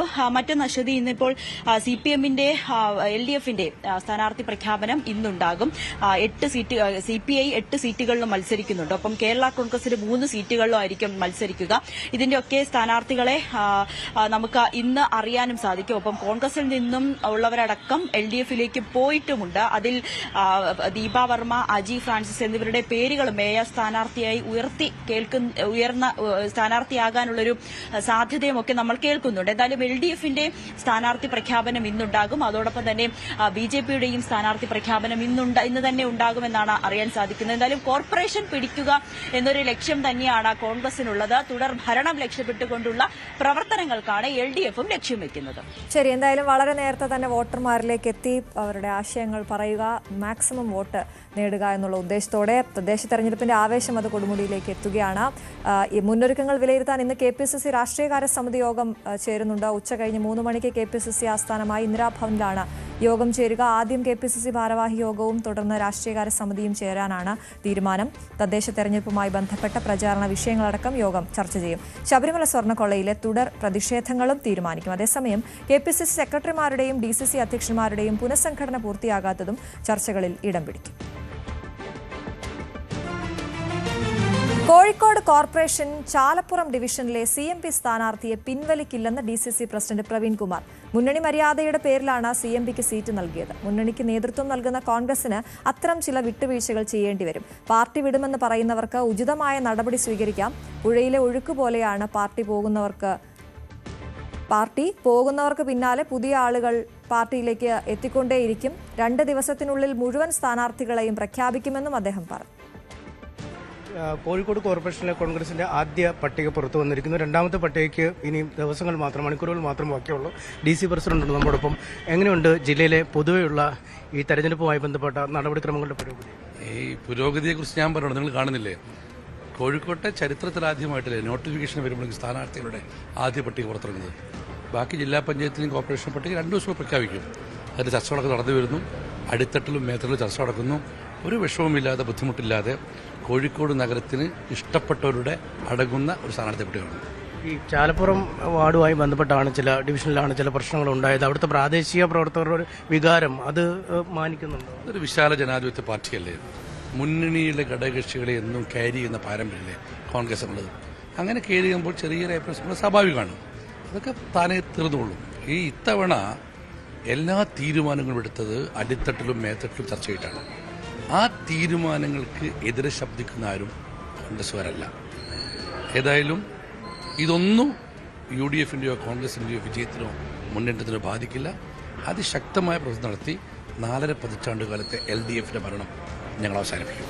ഇന്നലെ അയൂബും കുറച്ച് പ്രവർത്തകരും വന്ന് രാജിക്കത്ത് നൽകിയിട്ട് പോന്നു. അവർ സമയം നൽകിയത് ഇന്നലെ രാത്രി വരെയായിരുന്നു. അത് കഴിഞ്ഞ് ഇന്ന് മാധ്യമങ്ങളോട് പറഞ്ഞു, ഞങ്ങൾ കോൺഗ്രസിന്റെ ഭാഗമല്ല, രാജി നൽകി, ഞങ്ങളോട് പ്രതികരിക്കേണ്ട സമയത്ത് പ്രതികരിച്ചിട്ടില്ല. അവിടുത്തെ സ്ഥാനാർത്ഥി പ്രചരണം ആരംഭിച്ച ഒരു സാഹചര്യമുണ്ട്. ഭാരതപ്പുറയിൽ നിന്നും വെള്ളം ഒഴുകിപ്പോകുന്നതനുസരിച്ച് എവിടുന്നോ വെള്ളം ഇങ്ങനെ എത്തിച്ചേരും. അതുപോലെയല്ലേ കോൺഗ്രസ്? അല്ല, അപ്പോൾ അവർ പാർട്ടിക്ക് പുറത്തായി. അല്ല, എന്ന് ഞാൻ പറഞ്ഞു, ഞാൻ പുറത്താക്കിയില്ലല്ലോ. അവർ പാർട്ടിക്കകത്ത്, അവർക്ക് അകത്ത് തന്നെയാണ്. ഉണ്ടോ ഇല്ലയോ തീരുമാനിക്കുന്ന അധികാരം അവർക്കാണ്. ഞാൻ പറയും, ഇവിടെ അതൊന്നും ഒരു ചർച്ചാ വിഷയമല്ല. കാരണം ഒരു വലിയ അവിശുദ്ധ മാഫിയ കൂട്ടുകെട്ടുകളുടെ പോരാട്ടമാണ്. ഈ നഗരം ഒത്തൊരുമിച്ച് നിൽക്കുകയാണ്. അതിനിടയ്ക്ക് അപശബ്ദം ഉണ്ടാക്കുന്നവർ ആ പോരാട്ടത്തിന് വിലങ്ങി വെക്കുന്നവരാണ്. ഏതായാലും അതൊന്നും കാര്യമാക്കേണ്ട. ഇപ്പോൾ ശ്രദ്ധ ആകർഷിക്കപ്പെടേണ്ടത് 4.5 പതിറ്റാണ്ട് കാലമായി ഇവിടെ നഗരസഭ ഭരിച്ചുകൊണ്ടിരിക്കുന്ന ശക്തികളിൽ നിന്നും ഈ നഗരസഭയെ മോചിപ്പിക്കാനുള്ള പോരാട്ടത്തിൽ എല്ലാവരും പങ്കാളികളാവേണ്ട കാലഘട്ടമാണത്. അല്ല, പക്ഷെ അവർ പറയുന്നത് സീറ്റ് വിറ്റു എന്നാണ്. വിറ്റ സീറ്റ് എങ്ങനെ തിരിച്ചു വാങ്ങും എന്നൊക്കെയാണ് ചോദിക്കുന്നത്. ആര് വാങ്ങുന്നത് തിരിച്ചു? ആര് വാങ്ങുന്ന സീറ്റ്? ഒരു പാർട്ടി, നിങ്ങൾ എന്താ ചോദിക്കുന്നത്? ഒരു തന്നെ പ്രവർത്തകർ പറഞ്ഞ കാര്യമാണ്. ഇവിടെ മുന്നണി നയിക്കുന്ന ഒരു പാർട്ടി ഘടകകക്ഷിക്ക് സീറ്റ് കൊടുക്കുന്നത് വിൽപ്പനയാണോ? അതേക്കുറിച്ചൊന്നും I am not propose to comment. പക്ഷേ മറ്റൊരു കൗൺസിലർ ഇന്നലെ മറ്റൊരു പാർട്ടിയിലേക്ക് പോയിരിക്കുന്നത് വളരെ നാടകീയമായിട്ടാണ്. ഞാൻ അതേക്കുറിച്ച് പറഞ്ഞല്ലോ. ഭാരതപ്പുഴയിലൂടെ ഒരുപാട് വെള്ളം ഒഴുകിപ്പോവും എന്ന് വെച്ച് അവിടെ ഒഴുക്ക് നിൽക്കാറില്ല. വീണ്ടും ഒഴുക്ക് തുടർന്നുകൊണ്ടേയിരിക്കും.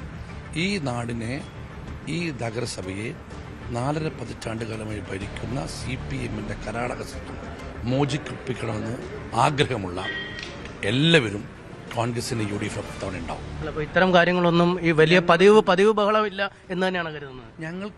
ഞാൻ ചോദിക്കട്ടെ, സാധാരണ എന്താ സ്ഥിതി? കോൺഗ്രസിന്റെ പാർട്ടി പ്രസിദ്ധീകരിക്കുന്ന സമയത്ത് അങ്ങോട്ടേക്ക് ആൾക്ക് കടക്കാൻ പറ്റുമോ? വളയൽ, മുദ്രാവാക്യം വിളികൾ, പ്രശ്നങ്ങളൊക്കെ അല്ലേ എന്തെങ്കിലും ഉണ്ടാകുന്നില്ല. എത്ര സന്തോഷത്തിന്റെ സാഹചര്യത്തിലാണ് ഞങ്ങൾ പട്ടിക വെച്ചത്. എന്തെങ്കിലും അപശബ്ദമുണ്ടാവുകയാണെങ്കിൽ അതിനെ പാർട്ടിക്കകത്ത് തന്നെ നേരിടാനുള്ള കരുത്തും ഇന്ന് പാർട്ടിക്കുണ്ട്. ഈ അടുത്ത പട്ടികയെക്കുറിച്ചാണ് എല്ലാവരും ചർച്ച. ഈ VM വിനുവിനെ പോലുള്ള ആളുകൾ പട്ടികയിൽ ഉണ്ടാവുമെന്ന് പറയുന്നു. പാർട്ടിക്കകത്ത് ചർച്ച നടക്കുന്ന കാര്യത്തെക്കുറിച്ച് ഞാൻ അഡ്വാൻസ് പ്രഖ്യാപിക്കാൻ പാടുണ്ടോ? ഞാൻ ഒരു കാര്യം ഉറപ്പിച്ച് പറയാം. കോഴിക്കോട് നഗരസഭയിലെ ജനങ്ങൾക്ക് ഇഷ്ടപ്പെട്ട ആളുകളുടെ പട്ടിക ഞങ്ങളുടെ മേയർ സ്ഥാനാർത്ഥി ഈ നഗരസഭയെയും നഗരത്തെയും നയിക്കാൻ പ്രാപ്തിയുള്ള നഗരവാസികൾ ഇഷ്ടപ്പെടുന്ന ആളായിരിക്കും. അല്ല, രാഷ്ട്രീയക്കാരൻ തന്നെ ആയിരിക്കുമെന്ന് എന്നൊന്നും പറയുന്നില്ല. ഞാൻ ഒറ്റ വാചകത്തിൽ അവസാനിപ്പിക്കുന്നു. ഈ നഗരസഭയിലെ ജനങ്ങളും നഗരസഭയും ഇവിടുത്തെ പൊതുസമൂഹവും ഇഷ്ടപ്പെടുന്ന ഒരാളായിരിക്കും, മനസ്സിൽ അംഗീകരിക്കുന്ന ആളായിരിക്കും ഞങ്ങളുടെ മേയർ സ്ഥാനാർത്ഥി. ഈ ശോഭിത മത്സരിക്കുന്നുണ്ടോ? അതൊക്കെ ചർച്ച നടക്കുന്നേ ഉള്ളൂ. അല്ല, അവരുടെ വാർഡ് നഷ്ടപ്പെട്ടു. ആ വാർഡിലേക്കാണ് ഇപ്പം VM വിനുവിന്റെ പേര് പറഞ്ഞു കേൾക്കുന്നത്. അപ്പോൾ മറ്റു ഇടത്തേക്ക് പോകേണ്ടി വരും. അങ്ങനെ അതൊക്കെ പാർട്ടിയിലെ ആഭ്യന്തര കാര്യങ്ങളാണ്. അതേക്കുറിച്ചൊന്നും പരസ്യം പറയില്ല. ഏതായാലും 14-ാം തീയതി എല്ലാം പറയാം. നഗരസഭ പിടിക്കാൻ പറ്റുമെന്നവർ നഗരസഭ ഞങ്ങൾ പിടിക്കാൻ പറ്റുന്നത് പിടിച്ചിരിക്കും. ഇത്തവണ ഈ ദുർഭരണം അവസാനിപ്പിച്ചിരിക്കും. എന്തായാലും ഇപ്പോൾ ഉണ്ടാകുന്ന അസ്വാരസ്യങ്ങളൊന്നും വിജയത്തെ ബാധിക്കില്ല. നഗരഭരണം പിടിക്കും എന്ന് തന്നെയാണ് DCC പ്രസിഡന്റ് പറയുന്നത്. കോൺഗ്രസിന് അനുവദിച്ച സീറ്റിൽ ലീഗ് വിമതൻ പ്രചരണം തുടങ്ങിയതാണ് കോട്ടയ്ക്കൽ നഗരസഭയിൽ UDFന് തലവേദന. 32-ാം വാർഡിൽ പ്രചരണം തുടങ്ങിയ വിമതനെ ലീഗ് നേതൃത്വം വിലക്കിയില്ലെങ്കിൽ മറ്റ് വാർഡുകളിൽ ലീഗിനെതിരെ മത്സരിക്കാനാണ് കോൺഗ്രസിന്റെ ആലോചന. എന്നാൽ 30 കൊല്ലമായി ഒരു സീറ്റിൽ പോലും ജയിക്കാൻ കഴിയാത്ത കോൺഗ്രസിന്റെ ഭീഷണി വിലപ്പോകില്ലെന്ന നിലപാടിലാണ് മുസ്ലിം ലീഗ്. കോട്ടയ്ക്കൽ നഗരസഭ 32-ാം വാർഡായ ഗാന്ധിനഗറിൽ മങ്ങാടൻ മരക്കാർ എന്ന ബാവുട്ടിയാണ് കോൺഗ്രസിന്റെ സ്ഥാനാർത്ഥി. കോൺഗ്രസിന് അനുവദിച്ച ഈ സീറ്റിൽ ലീഗ് വിമതനായ മാങ്ങാടൻ അബ്ദുള്ളക്കുട്ടി പ്രചരണം തുടങ്ങിയതാണ് കോൺഗ്രസിനിപ്പോൾ പ്രതിസന്ധിയാകുന്നത്. കഴിഞ്ഞ വർഷവും ഇതുപോലെ ലീഗ് വിമത ഇവിടെ കോൺഗ്രസിനെതിരെ മത്സരിച്ചിരുന്നു. അന്ന് CPM ആണ് വിജയിച്ചത്. കോൺഗ്രസ് 3ാം സ്ഥാനത്തേക്ക് തള്ളപ്പെടുകയും ചെയ്തു. ഇക്കുറിയും ഇക്കാര്യം ആവർത്തിക്കുന്നത് അനുവദിക്കാനാകില്ലെന്നാണ് കോൺഗ്രസിന്റെ നിലപാട്. ലീഗ് നേതൃത്വത്തിൽ ഒരു വിഭാഗത്തിന്റെ അറിവോടെയും സമ്മതത്തോടെയുമാണ് വിമതൻ മത്സരിക്കുന്നതെന്നും ഇദ്ദേഹത്തെ പിന്തിരിപ്പിച്ചില്ലെങ്കിൽ ലീഗിനെതിരെ പല വാർഡുകളിലും മത്സരിക്കുമെന്നാണ് കോൺഗ്രസിന്റെ നിലപാട്. ഞങ്ങൾക്ക് കോൺഗ്രസിന് തന്ന ഒരു സീറ്റിൽ, ഗാന്ധിനഗർ സീറ്റിൽ അവരുടെ ഒരു പഴയ കൗൺസിലർ വന്ന് റബലായി മത്സരിക്കുന്നതാണ് ഇപ്പോൾ UDF ബന്ധം ഇവിടെ വഷളാവാൻ കാരണം.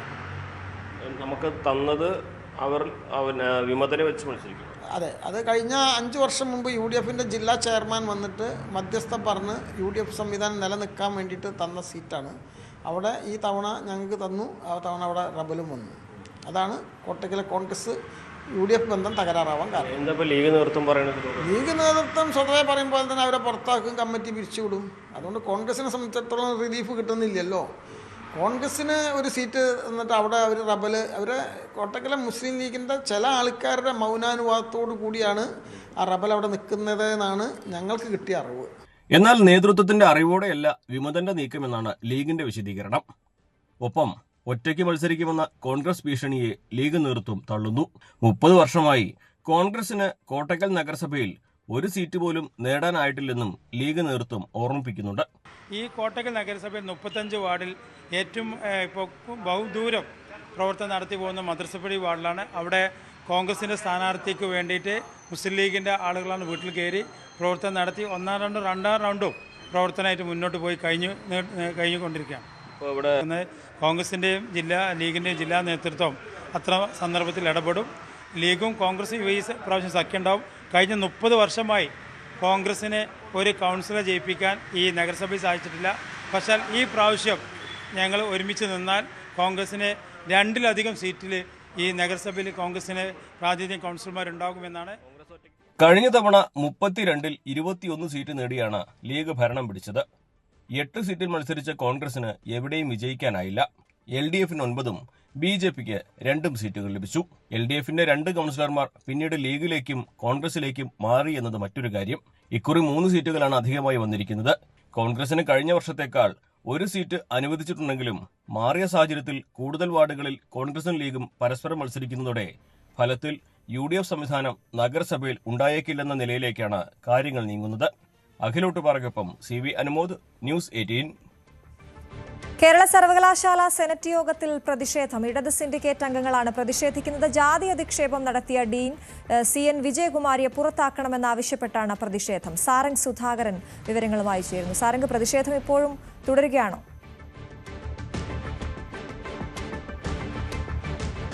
അശ്വതി, തീർച്ചയായും 8:30 ആരംഭിച്ച ഈ ഒരു സെനറ്റ് യോഗത്തിൽ തുടക്കം തൊട്ട് തന്നെ ഇടത് സിൻഡിക്കേറ്റ് അംഗങ്ങൾ പ്രതിഷേധവുമായി രംഗത്ത് വരികയായിരുന്നു. പ്ലക്കാർഡ് അടക്കം ഉയർത്തിക്കൊണ്ടായിരുന്നു പ്രതിഷേധം.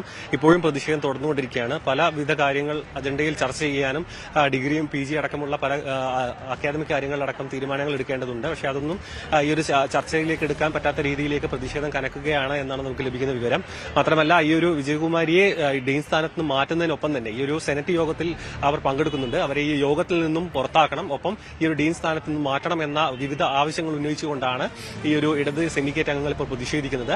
ഈ ഒരു ഡീൻ ഈ ഒരു ജാതി അധിക്ഷേപം നടത്തി ഇതിൽ പോലീസ് കേസ് രജിസ്റ്റർ ചെയ്തിട്ടുണ്ട്. മാത്രമല്ല, ഈ ഒരു അധിക്ഷേപം നേരിടുന്നയാളെ ഈ ഒരു പദവിയിൽ തുടരാൻ അർഹയല്ല. അതുകൊണ്ട് തന്നെ ഈ ഒരു സ്ഥാനത്ത് നിന്ന് മാറ്റണം. മാത്രമല്ല, ഈ ഒരു സുപ്രധാനപ്പെട്ട ഈ ഒരു സെനറ്റ് യോഗത്തിൽ തുടരാൻ അനുവദിക്കില്ല എന്ന ആവശ്യം ഉയർത്തിക്കൊണ്ടാണ് ഇപ്പോൾ ഇടത് സിൻഡിക്കേറ്റ് അംഗങ്ങൾ പ്രതിഷേധിച്ചുകൊണ്ടിരിക്കുന്നത്. 1 മണിക്കൂറോളമായി ഇപ്പോൾ സിൻഡിക്കേറ്റ് യോഗം ആരംഭിച്ചു കഴിഞ്ഞു. പക്ഷേ ഇപ്പോഴും പ്രതിഷേധം തുടരുകയാണ്. അവരെ ഈ ഒരു യോഗത്തിൽ നിന്ന് മാറ്റി നിർത്തുന്നവരെ പ്രതിഷേധം തുടരും. ഈ ഒരു യോഗ നടപടികളൊന്നും പൂർത്തീകരിക്കാൻ സമ്മതിക്കില്ല, അതിൽ യാതൊരുവിധ ഇത്തരത്തിൽ സഹകരിക്കില്ല എന്ന രീതിയിലാണ് ഇടത് സിൻഡിക്കേറ്റ് അംഗങ്ങൾ ഇപ്പോൾ പ്രതിഷേധം തുടർന്നുകൊണ്ടിരിക്കുന്നത്. ഇത്തരത്തിലാണെങ്കിൽ ഈ ഒരു സെനറ്റ് യോഗം അവസാനിപ്പിച്ച് യോഗം പിരിച്ചുവിടേണ്ട സാഹചര്യത്തിലേക്ക് കാര്യങ്ങൾ കടക്കും. കാരണം ഈ ഒരു പ്രതിഷേധം തുടർന്നുകൊണ്ടിരിക്കുകയാണ് എന്നാണ് നമുക്ക് ലഭിക്കുന്ന വിവരം. ശരി, സാരംഗ് സുധാകരനാണ് വിവരങ്ങൾ നൽകിയത്. മറ്റു വാർത്തകളിലേക്ക് എത്താം ഇടവേളയ്ക്ക് ശേഷം.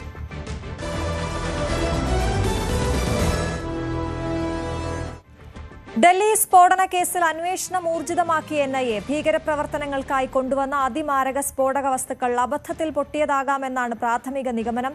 മിലിറ്ററി ഗ്രേഡ് സ്ഫോടക വസ്തുക്കൾ ഇവരുടെ പക്കൽ ഉണ്ടായിരുന്നോ എന്നും അന്വേഷണം നടക്കുകയാണ്. അഭിലാഷ് രാധാകൃഷ്ണൻ ചേരുന്നു ന്യൂസ് ഡെസ്കിൽ നിന്ന് വിവരങ്ങളുമായി. Abhilash, good morning.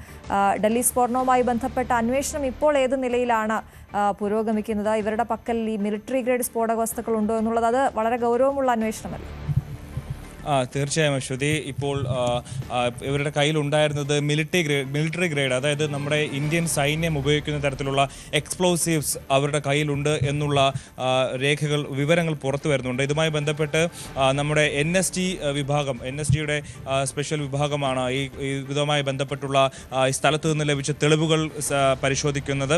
അങ്ങനെ അതിൽ നിന്ന് ലഭിച്ച ആ പരിശോധനയിലാണ് ഇത്തരത്തിലുള്ള ചില സൂചനകൾ ലഭ്യമാകുന്നത്. അതായത് ഇന്ത്യൻ സൈന്യം ഉപയോഗിക്കുന്ന ചില സ്ഫോടക വസ്തുക്കൾ ഈ ഉമർ നബി ഓടിച്ചിരുന്ന വാഹനത്തിൽ ഉണ്ടായിരുന്നു. അത് പൊട്ടിത്തെറിച്ച് അതിൻ്റെ സാമ്പിളുകൾ NSD ടീമിന് ലഭിച്ചു എന്നുള്ള ചില സൂചനകൾ പുറത്തു വരുന്നുണ്ട്. ഈ കാര്യങ്ങൾ സ്ഥിരീകരിച്ചിട്ടില്ല എങ്കിലും 40ഓളം സാമ്പിളുകളാണ് ഈ പ്രദേശത്ത് നിന്ന് കിട്ടിയിരിക്കുന്നത്. അതിൽ 2 സാമ്പിളുകൾ ഇത്തരത്തിൽ സ്ഫോടക വസ്തുക്കളുടെ സാമ്പിളുകളാണെന്നുള്ള വിവരങ്ങൾ പുറത്തു വരുന്നുണ്ട്. അതുപോലെ തന്നെ 2 വെടിയുണ്ടകൾ കൂടി ആ പരിസരത്ത് നിന്ന് കിട്ടിയിരിക്കുന്നു. ഈ കാറിൽ നിന്ന് പൊട്ടിത്തെറിച്ച സമയത്ത് അത് അവിടെ തെറിച്ചു വീണതായിരിക്കാമെന്നുള്ളതാണ് നിഗമനം.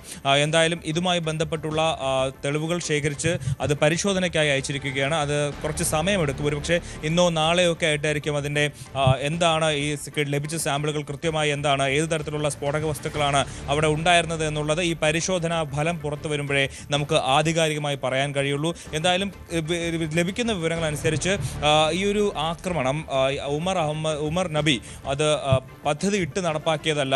ഈ സ്ഫോടക വസ്തുക്കളുമായി ഇത് മറ്റെവിടെയോ നടത്താനായിട്ട് മറ്റേതൊരു ദിവസം മറ്റേതൊരു സമയം നടത്താനിരുന്ന ഒരു സ്ഫോടനമായിരുന്നു, ഒരു പദ്ധതിയായിരുന്നു. പക്ഷേ അത് ഒപ്പമുണ്ടായിരുന്നവരെ പിടികൂടിയ സമയത്ത് അതിൻ്റെ പാനിക്കിൽ അതുകൊണ്ട് മൂവ് ചെയ്യുന്ന സമയത്താണ് ഇങ്ങനെ ഒരു ആക്രമണം ഉണ്ടായത്. മാത്രമല്ല അതിനൊരു തെളിവായിട്ട്, അതിനൊരു സൂചനയായിട്ട് പോലീസ് പറയുന്നത് ഇത്തരത്തിലൊരു ചാവേർ ആക്രമണമാണ് ഇയാൾ ഉദ്ദേശിച്ചിരുന്നതെങ്കിൽ അത് ഏതെങ്കിലും സ്ഥലത്തോ കടയിലോ ബിൽഡിങ്ങിലോ ആൾക്കൂട്ടത്തിലോ ഇടിച്ച് കയറ്റി പൊട്ടിക്കുന്നതായിരുന്നു അതിൻ്റെ രീതി. പക്ഷേ ഇത് ട്രാഫിക് സിഗ്നലിൽ പതുക്കെ മൂവ് ചെയ്യുന്ന സമയത്ത് അത് പൊട്ടിത്തെറിക്കുകയായിരുന്നു. അത് അബദ്ധത്തിൽ സംഭവിച്ചതാകാനുള്ള ഒരു സാധ്യതയാണുള്ളത്. പക്ഷേ ഒരു കാര്യം ഉറപ്പാണ്, ഇവർ ഭീകരപ്രവർത്തനങ്ങളുമായി മുന്നോട്ട് പോകുന്നവരാണ്. ഇവരുടെ പക്കൽ സ്ഫോടക വസ്തുക്കൾ ഉണ്ടായിരുന്നു. 2900 കിലോ അമോണിയം നൈട്രേറ്റ് അടക്കം സ്ഫോടക വസ്തുക്കൾ ഉണ്ടാക്കാനുള്ള പ്രധാന ഒരു സാധനമാണ് ഈ അമോണിയം നൈട്രേറ്റ്. അപ്പോൾ അതടക്കമുള്ള സാധനങ്ങൾ ഇവരുടെ കയ്യിലുണ്ടായിരുന്നു എന്നുള്ളത് തെളിഞ്ഞിട്ടുണ്ട്. മാത്രമല്ല ഇപ്പോൾ ഏറ്റവും പുതിയതായി വരുന്ന വിവരം അൽഫല യൂണിവേഴ്സിറ്റിയിൽ, അതായത് ഫരീദാബാദിലെ അൽഫല യൂണിവേഴ്സിറ്റിയിൽ ഈ ഡോക്ടർ ഉമർ നബി അടക്കം മുസമ്മൽ, അതുപോലെ ഡോക്ടർ ഷഹീൻ, ഡോക്ടർ അദീൽ തുടങ്ങിയ ആളുകൾ ഉണ്ടായിരുന്ന അൽഫല യൂണിവേഴ്സിറ്റിയിൽ ഇപ്പോൾ അതിശക്തമായ രീതിയിലുള്ള പരിശോധനകൾ തുടരുകയാണ്. അവിടെ 70ഓളം പേരെ ചോദ്യം ചെയ്തിരിക്കുന്നു. അതിൻ്റെ തൊട്ടടുത്ത് താമസിക്കുന്ന, അതായത് ഈ ഫരീദാബാദിലെ തൊട്ടടുത്തുള്ള പള്ളിയിലുള്ള മുഹമ്മദ് ഇഷ്താഖ് എന്ന് പറയുന്ന ഒരാളെ കൂടി പോലീസ് ഇപ്പോൾ കസ്റ്റഡിയിൽ എടുത്തിരിക്കുന്നു എന്നുള്ളതാണ് ഏറ്റവും പ്രധാനപ്പെട്ട വിവരം. ഇയാൾക്ക് ഭീകരപ്രവർത്തകരുമായി ബന്ധമുണ്ട്, ഭീകരവാദവുമായി ബന്ധമുണ്ടെന്നുള്ള വാർത്തകൾ പുറത്തു വരുന്നുണ്ട്. ഇയാൾ നൗഗാം സ്വദേശിയാണ്. മറ്റൊരു പ്രധാനപ്പെട്ട വിവരം, സൂചന പുറത്തു വരുന്നത് ഈ കഴിഞ്ഞ ഒക്ടോബർ 19 ശ്രീനഗറിൽ ചില പോസ്റ്ററുകൾ പ്രത്യക്ഷപ്പെട്ടിരുന്നു. ഇത്തരം ഭീകരവാദ പ്രവർത്തനവുമായി രാജ്യവിരുദ്ധ പോസ്റ്ററുകൾ പ്രത്യക്ഷപ്പെട്ടിരുന്നു. അതുമായി ബന്ധപ്പെട്ട് ആ പോസ്റ്ററുകളും അത് ഒട്ടിച്ചവർക്ക് പിന്നിൽ ഇവരുമായി, അതായത് ഈ ഇന്നലെ ചെങ്കോട്ടയിൽ നടന്ന ആക്രമണത്തിന് പിന്നിലുണ്ടായിരുന്നവരും ആ പോസ്റ്റർ ഒട്ടിച്ചവരും തമ്മിൽ ബന്ധമുണ്ടെന്നുള്ള ചില വിവരങ്ങളും പുറത്തു വരുന്നുണ്ട്. അതായത് ഇത് കൃത്യമായി ഇതിൻ്റെ ഈ ഒരു പദ്ധതിയുടെ പിന്നിൽ ഡൽഹിയിൽ നിന്ന് ഹരിയാനയിലേക്കും ഹരിയാനയിൽ നിന്ന് അത് ജമ്മു കാശ്മീരിലേക്കും കാശ്മീരിൽ നിന്ന് അതിന് എങ്ങോട്ടാണ് എന്നുള്ളതാണ് ഏറ്റവും പ്രധാനപ്പെട്ട ചോദ്യം. ആ ചോദ്യത്തിന് ഉത്തരമായി ഒരു സൂചന നമുക്ക് ഉള്ളത്, ഈ കൂട്ടത്തിലുണ്ടായിരുന്ന ഡോക്ടർ ഷഹീൻ എന്ന് പറയുന്ന വനിത, അവർ ജെയ്ഷെ മുഹമ്മദിൻ്റെ വനിതാ സംഘടനയായിട്ടുള്ള ജമാഅത്ത് ഉൽ മുമിനാത്ത് എന്ന് പറയുന്ന സംഘടനയുടെ ഇന്ത്യയിലെ പ്രധാനപ്പെട്ട ഒരു കണ്ണിയാണെന്നുള്ള വിവരങ്ങൾ പുറത്തു വരുന്നുണ്ട്. അവർ ആ സംഘടനയ്ക്ക് വേണ്ടിയിട്ട് ഇന്ത്യയിൽ നിന്ന് സ്ത്രീകളെ റിക്രൂട്ട് ചെയ്യുന്ന ഒരാളാണെന്നും അതുപോലെ ഇത്തരത്തിൽ രാജ്യത്തിനകത്ത് ഭീകര പ്രവർത്തനങ്ങൾ നടത്താനായി അതിന് ഫണ്ട് റേസ് ചെയ്യുന്ന ഒരാളാണെന്നുള്ള കൂടി വിവരങ്ങൾ പുറത്തു വരുന്നുണ്ട്. 35 മുതൽ 40 ലക്ഷം രൂപ വരെ അവർ ഇതുവരെ ഫണ്ട് റേസ് ചെയ്തു എന്നുള്ള ചില വിവരങ്ങൾ കൂടി പുറത്തു വരുന്നുണ്ട്. ഇക്കാര്യങ്ങളെല്ലാം സ്ഥിരീകരിക്കേണ്ടത്, ഈ റിപ്പോർട്ടുകളെല്ലാം അടിസ്ഥാനമായി അടിവരയിടേണ്ടത് നമ്മുടെ അന്വേഷണ സംഘമാണ്, NIA ആണ്, നമ്മുടെ കേന്ദ്ര സർക്കാരാണ്. ആ വിവരം അവർ ഇതുവരെ ഈ കാര്യങ്ങൾ ഔദ്യോഗികമായി പ്രഖ്യാപിച്ചിട്ടില്ല. പക്ഷേ നമുക്കറിയാം, ഇതിനു മുമ്പ് CNG പൊട്ടിത്തെറിച്ചെന്നുള്ള വാർത്തകൾ വരുമ്പോഴും നമുക്ക് കൃത്യമായ സൂചനകൾ ലഭിച്ചിരുന്നു ഇതൊരു ഭീകര സ്ഫോടനം തന്നെയായിരുന്നുവെന്ന്. അതുപോലെ തന്നെ ഈ കാര്യങ്ങൾ വരും മണിക്കൂറിൽ ഒരു പക്ഷേ നമ്മുടെ കേന്ദ്ര സർക്കാർ തന്നെ ശരിവച്ചേക്കാം. അശ്വതി. അഭിലാഷ് രാധാകൃഷ്ണനാണ് വിവരങ്ങൾ നൽകിയത്. പാകിസ്ഥാനിലെ ഇരട്ട ആക്രമണങ്ങൾക്ക് പിന്നിൽ ഇന്ത്യയാണെന്ന ഷഹബാസ് ഷെരീഫിന്റെ ആരോപണത്തിന് ചുട്ട മറുപടിയുമായി ഇന്ത്യൻ വിദേശകാര്യ മന്ത്രാലയം. സ്വന്തം പൗരന്മാരെ തെറ്റിദ്ധരിപ്പിക്കാനുള്ള പതിവ് തന്ത്രമാണ് ഇത് എന്നാണ് ഇന്ത്യയുടെ പരിഹാസം. അന്താരാഷ്ട്ര സമൂഹത്തിന് യാഥാർത്ഥ്യം അറിയാമെന്നും പാക് തന്ത്രങ്ങളിൽ ലോകരാജ്യങ്ങൾ വീഴില്ല എന്നും വിദേശകാര്യ മന്ത്രാലയം പറഞ്ഞു. ഇന്നലെ ഇസ്ലാമാബാദ് കോടതിക്ക് സമീപം 12 പേരുടെ മരണത്തിനിടയാക്കിയ കാർ ബോംബ് സ്ഫോടനത്തിലും വാനയിലെ കേഡറ്റ് കോളേജിൽ നടന്ന ആക്രമണങ്ങൾക്കും പിന്നിൽ ഇന്ത്യയാണെന്നായിരുന്നു പാക് പ്രധാനമന്ത്രിയുടെ ആരോപണം. അജയ് സുധ ബിജു വിവരങ്ങളുമായി ചേരുന്നു. അജയ്, ചുട്ട മറുപടിയാണ് കൊടുത്തിരിക്കുന്നത് പാകിസ്ഥാൻ. എന്തൊക്കെയാണ് പറഞ്ഞിരിക്കുന്നത് വിദേശകാര്യ മന്ത്രാലയം?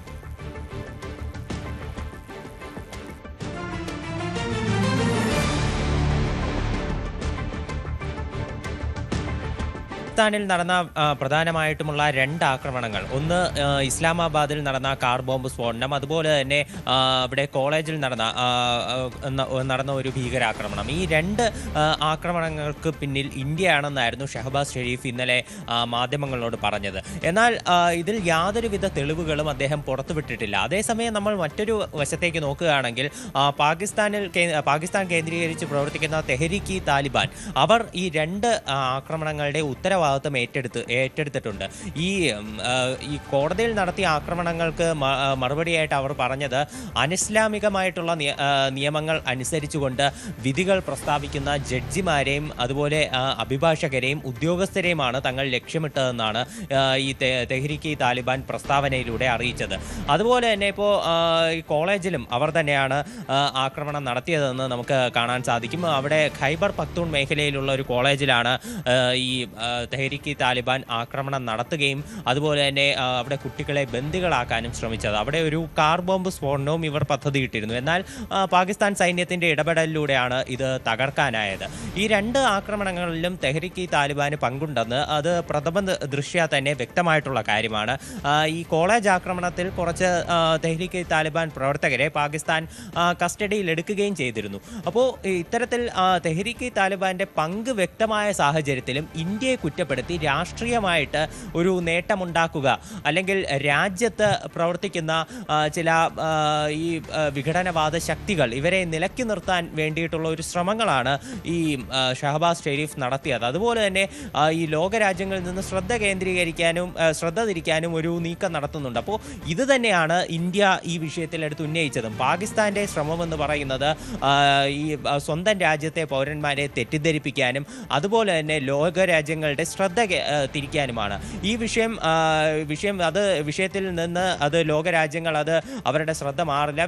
കാരണം അവർ തെറ്റിദ്ധരിക്കപ്പെടില്ല എന്നും ഇന്ത്യയുടെ വിദേശകാര്യ വക്താവായിട്ടുള്ള രൺധീർ ജയ്സ്വാൾ പ്രസ്താവനയിലൂടെ അറിയിച്ചിട്ടുണ്ട്. എന്തായാലും കടുത്ത മറുപടിയാണ് ഇന്ത്യ വിഷയത്തിൽ പാകിസ്ഥാന് നൽകിയിരിക്കുന്നത്. അജയ്, മറ്റൊന്ന്, ഈ വിഷയത്തിൽ പാകിസ്ഥാനിലും ഇന്ത്യയിലും നടന്ന ആക്രമണങ്ങളിൽ അമേരിക്കയുടെ ഇരട്ടത്താപ്പ് അത് ഇതിന് ഒപ്പം പറഞ്ഞു പോകേണ്ടതാണ്. ഇസ്ലാമാബാദിൽ നടന്ന കാർ ബോംബ് സ്ഫോടനത്തിൽ പാകിസ്ഥാന് പിന്തുണ പ്രഖ്യാപിച്ച US എംബസി ഭീകരതയ്ക്കെതിരായ പോരാട്ടത്തിൽ പാകിസ്ഥാൻ ഒപ്പമുണ്ട് എന്ന് എക്സ്പോസ്റ്റിലൂടെ അറിയിക്കുകയും ചെയ്തു. അതേസമയം ചെങ്കോട്ടയിലെ സ്ഫോടനത്തിൽ അനുശോചനം രേഖപ്പെടുത്തിയുള്ള സെർജിയോ ഗോറിന്റെ എക്സ്പോസ്റ്റിൽ ഭീകരവാദം എന്നൊരു പരാമർശമേ ഇല്ല. ഈ വിഷയത്തിൽ വ്യാപക വിമർശനം ഉയരുന്നുണ്ടല്ലേ?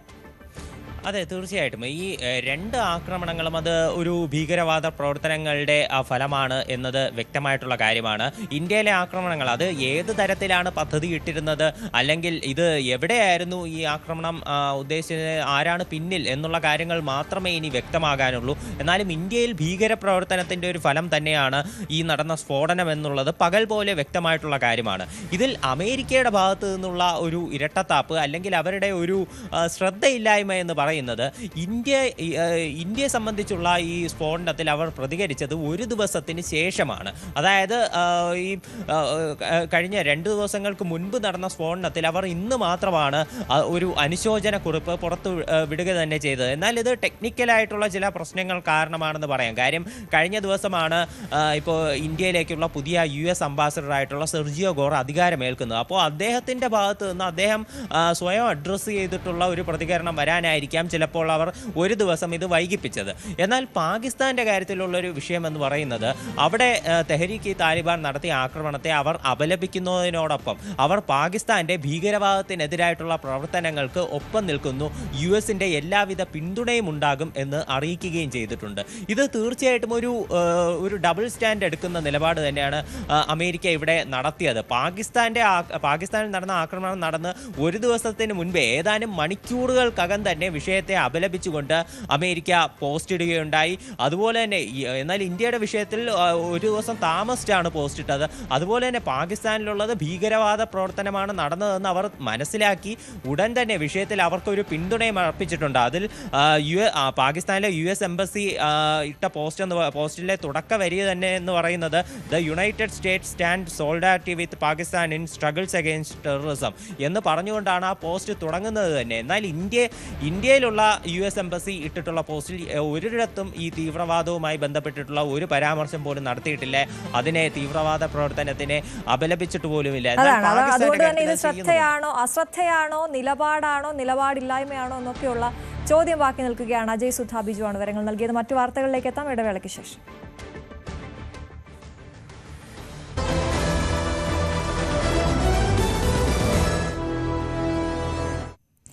ബീഹാറിൽ എക്സിറ്റ് പോളിൽ പ്രതീക്ഷയർപ്പിച്ച NDA 140 മുതൽ 150 സീറ്റുകൾ വരെ നേടി NDA അധികാരത്തിൽ തുടരുമെന്നാണ് ന്യൂസ് 18 മെഗാ എക്സിറ്റ് പോൾ ഫലം.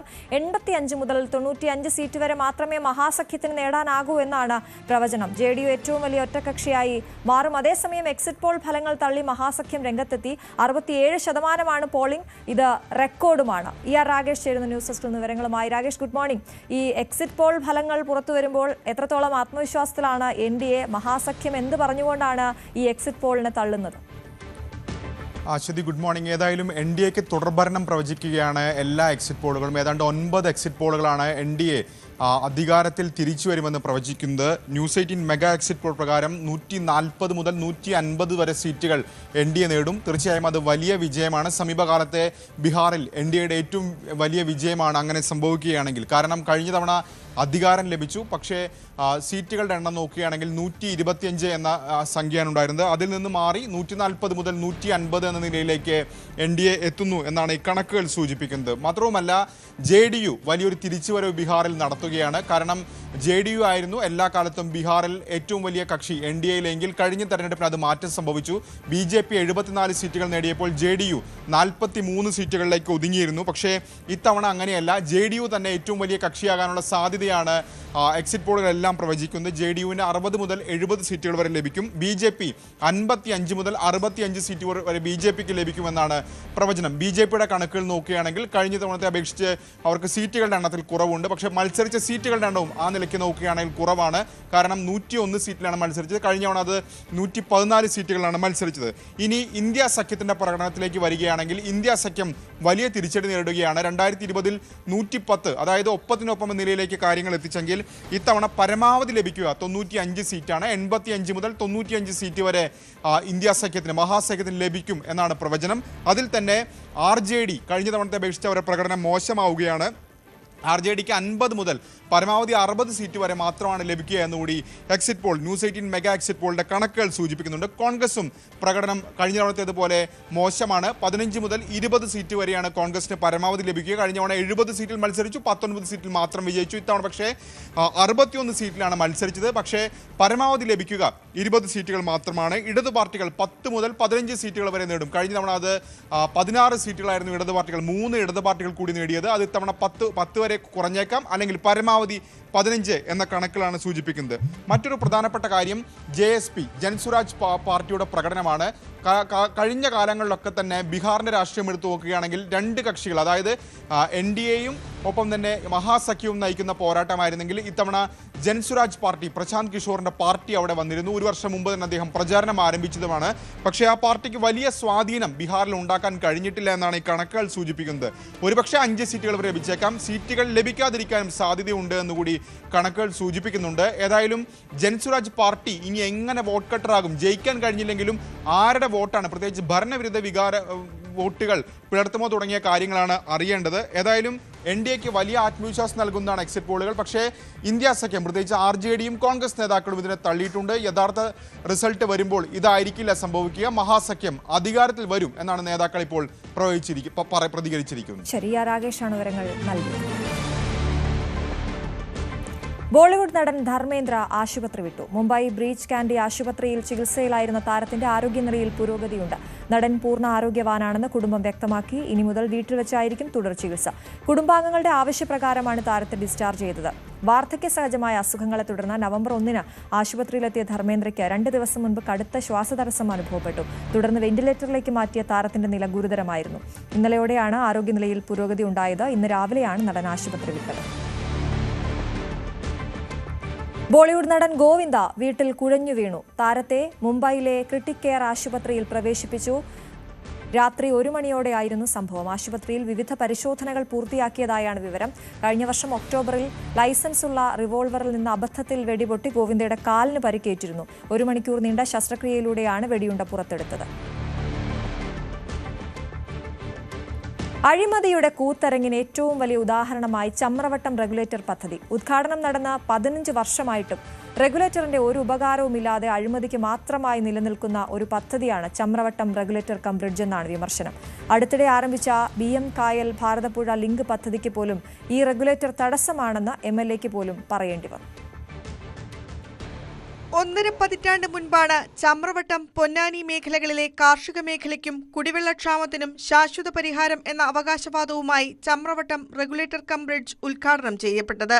പാലോളി മുഹമ്മദ് കുട്ടി മന്ത്രിയായിരുന്ന കാലത്താണ് അഭിമാന പദ്ധതി എന്ന നിലയിൽ പാലം ഉദ്ഘാടനം ചെയ്തത്. നാളിതുവരെ വാഹനങ്ങൾക്ക് കടന്നുപോകാൻ പാലം എന്നതിനപ്പുറം റെഗുലേറ്ററിന്റെ ഒരു ഉപയോഗവും ഇതുകൊണ്ട് ഉണ്ടായിട്ടില്ലെന്നാണ് കുറ്റപ്പെടുത്തൽ. ഭാരതപ്പുഴ BM കായൽ ലിങ്ക് പദ്ധതിക്ക് ചമ്രവട്ടം പദ്ധതി തടസ്സമാകുന്നു എന്ന് MLAക്ക് പോലും പറയേണ്ടി വന്നെന്ന് പൊന്നാനി നഗരസഭാ പ്രതിപക്ഷ നേതാവ് ഫർഹാൻ BM കുറ്റപ്പെടുത്തുന്നു. ഇപ്പോൾ കഴിഞ്ഞ ദിവസം പ്രവൃത്തി ഉദ്ഘാടനം ആരംഭിച്ച ഭാരതപ്പുഴ BM കായൽ ലിങ്ക് കനാൽ പദ്ധതി, ഈ ഒരു പദ്ധതി കാരണം ചമ്രവട്ടം റെഗുലേറ്റർ കം ബ്രിഡ്ജ് പദ്ധതി കാരണം മാത്രം അതിന് തടസ്സം ഉണ്ടാകുന്നു എന്നുള്ളത് ഈ കഴിഞ്ഞ ദിവസം MLA പോലും പറഞ്ഞ കാര്യമാണ്. നമ്മൾ മനസ്സിലാക്കേണ്ട ഒരു വസ്തുത, ഇവിടെ സാധാരണക്കാരായിട്ടുള്ള ആയിരക്കണക്കിന് കർഷകരുണ്ട്. ഈ കുടിവെള്ളക്ഷാമം നേരിടുന്ന ആയിരക്കണക്കിന് കുടുംബങ്ങളുണ്ട്. ആ കുടുംബങ്ങളെ, ആ കർഷകരെ എല്ലാവരെയും പ്രയാസപ്പെടുത്തുന്ന ഒരു പദ്ധതിയായിട്ട് ഈ പദ്ധതി മാറുകയാണ്. ഉദ്യോഗസ്ഥരുടെയും അധികാരികളുടെയും അഴിമതിക്ക് ഏറ്റവും വലിയ ഉദാഹരണമാണ് ചമ്രവട്ടം റെഗുലേറ്റർ കം ബ്രിഡ്ജ് എന്നാണ് ഇവർ പറയുന്നത്. 8 തവണയാണ് പൈലിംഗ് ഷീറ്റ് പുനർനിർമ്മാണ കമ്പനിക്ക് കരാർ കാലാവധി നീട്ടിക്കൊടുത്തത്. ഇക്കാര്യത്തെക്കുറിച്ച് അന്വേഷിക്കണമെന്ന് ഭരണപക്ഷ MLAക്ക് പോലും പറയേണ്ടി വന്നിട്ടുണ്ട്. ഇവിടുത്തെ പൈലിംഗ് ഷീറ്റുകളുടെ പുനർനിർമ്മാണവുമായി ബന്ധപ്പെട്ട് കരാറെടുത്തിട്ടുള്ള ആൾക്ക് 8 തവണയാണ് കരാർ കാലാവധി നീട്ടിക്കൊടുക്കേണ്ട സാഹചര്യം ഉണ്ടായത്. ആരുടെ ഭാഗത്താണ് അലംഭാവം എന്നുള്ളത് വ്യക്തമാണ്.